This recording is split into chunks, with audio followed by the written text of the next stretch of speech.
Қайырлы күн Италияның Римини қаласының Марвели алаңынан.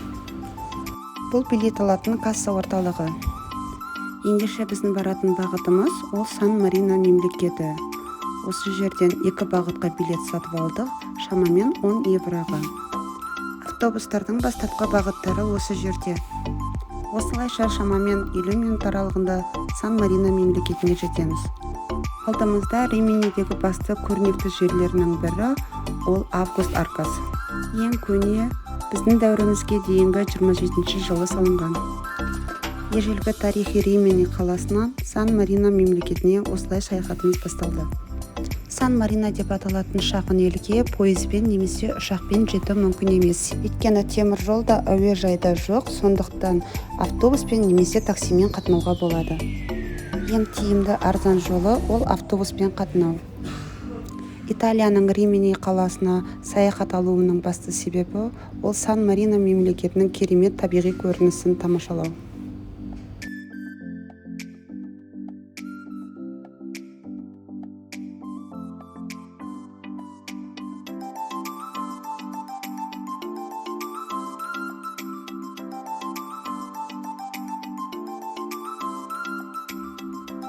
Бұл алдарыңыздағы әлемдегі ең көне жан-жағы Италия мемлекетімен қоршалған Титано тауындағы шағын мемлекет Сан-Марино мемлекеті.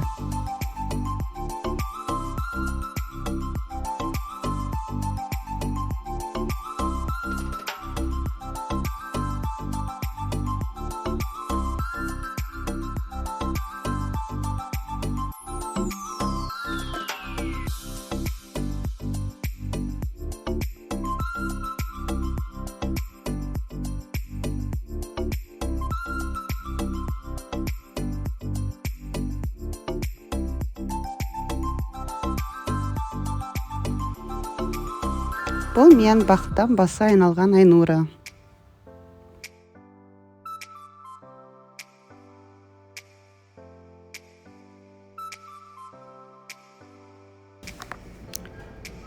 Осы жерге тоқталып суретке түсіп алдық. Аумағында ежелгі сәулет өнерінің көптеген ескерткіштері сақталынған. Бұл мекенде әркім өзіне керегін табады. Мүмкін сізге мұражайлар немесе мұнаралар, мүмкін керемет көрінісі бар тас төселінген көшелер ұнайды ма? Олар да сіздерге арналған. Керемет көріністің куәгері болғаныма қуаныштымын.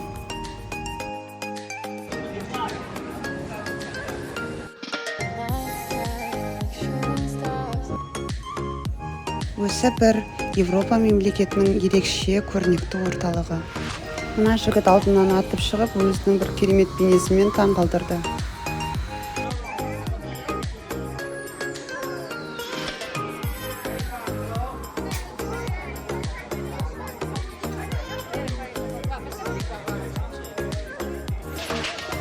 Бұл мекенде фирмалық заттарды жеңілдікпен алуға болады.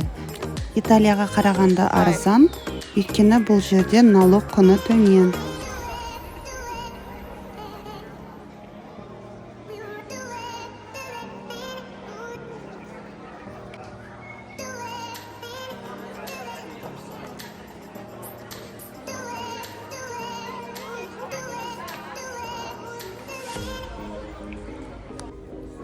Осы кісілердің сырт бейнесіне қызығып, өзімде осылай киінгім келіп кетті.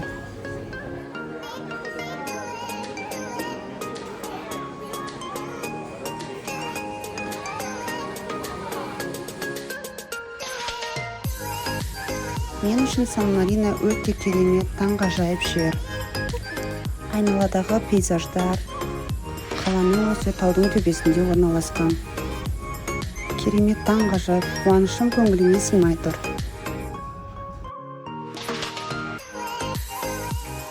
Табиғаты өте керемет. Бұл табиғи сұлулықты сөзбен айтып жеткізу мүмкін емес. Өз көзіңізбен көрсеңіз керемет сезімде боласыз.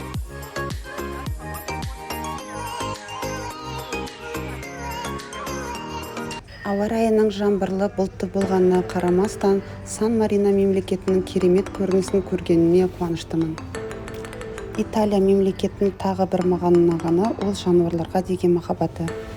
Алдымыздағы осы кафеге кіріп қазір тамақтанамыз. бағасы 5 евро мен 12 евро аралығында. Алдағы тамашалайтын жеріміз ол ежелгі тарихи Сан-Мариноның символы Титана тауының 3 мұнарасының бір мұнарасы. Титана тауының символы 3 мұнара болып табылады. Олар Гуато, Често, Монтальо. Ежелгі дәуірде Сан-Марино тұрғындарының бостандығын қорғаған. Осындай тасты жолдар арқылы таудың басына көтерілдік. Керемет қуанышты сезімде болдым. Негізі Титана тауын көру мен үшін ең үлкен арман болған еді. Ол күнге де жеттік. Олай болса, осылайша армандарымыз орындала берсін.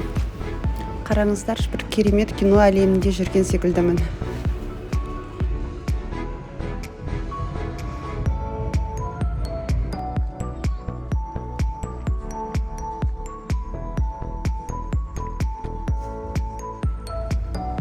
Алдымызда Сан-Мариноның тарихи орталығы Монте тауы.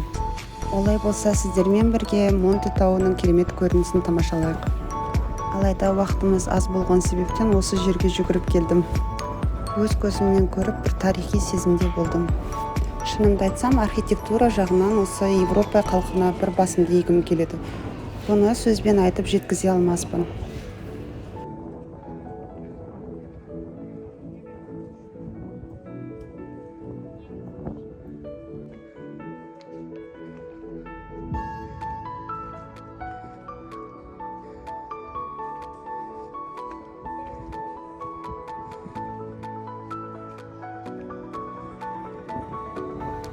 Сан-Марино мемлекетінің тағы да бір керемет қуанышты әсер қалдырғаны неке осындай бір керемет фестиваль.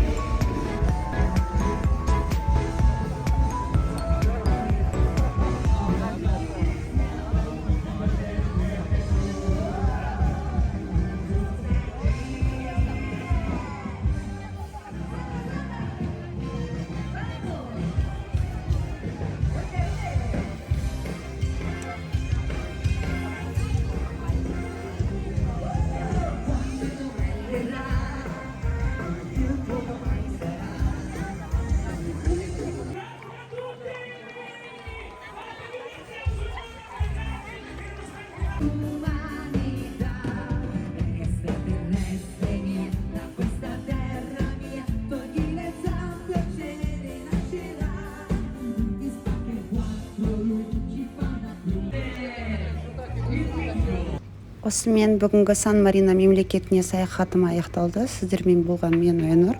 Рим қаласында кездескенше.